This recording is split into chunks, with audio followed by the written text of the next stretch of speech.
Isang mapagpalang umaga po sa bawat isa. Hangad po namin na kayo ay nasa mabuting kalagayan, magandang kalusugan at patuloy na nasa ilalim ng biyaya at grasya ng Panginoon.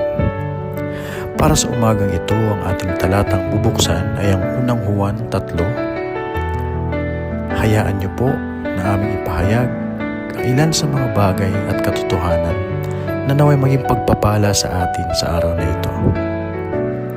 Ang mga talatang ito sa aklat ng unang Juan ay malinaw na kapahayagan ng dakila at malawak na pagmamahal ng Diyos sa atin, na nang dahil sa ating pagkikiisa sa Kanya ay nagkaroon tayo ng karapatang maging anak niya.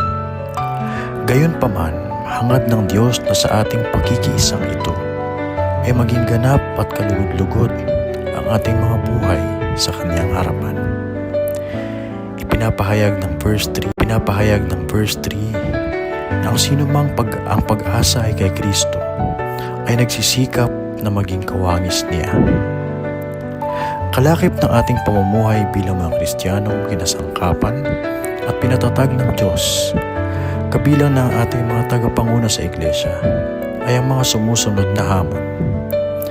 Ang pagtindig sa katotohanan, panatilihin ang kababaang loob, pag-ibig sa ating mga kapatiran, at patuloy at wagas na pagmamahayag na pagpapahayag ng malasakit sa isa't isa. Nawa ang mga talatang ito ay patuloy na magpaalala sa atin ng halimbawa ni Kristo nung siya ay nabubuhay pa sa mundo.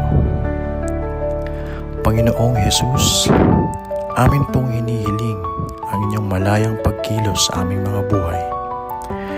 Kami po ay patuloy ninyong samahan, baguhin at patatagin sa aming mga pananampalataya.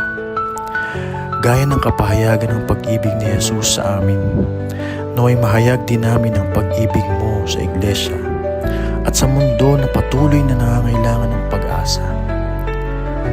Turuan niyo po kaming maging kasangkapan mo sa inyong ministeryo at patuloy na maging daluyan ng inyong pagpapala para sa bawat isa. Ito po ang aming panalangin, Panginoon. Amen. Pagpalain po kayo ng Diyos sa araw na ito.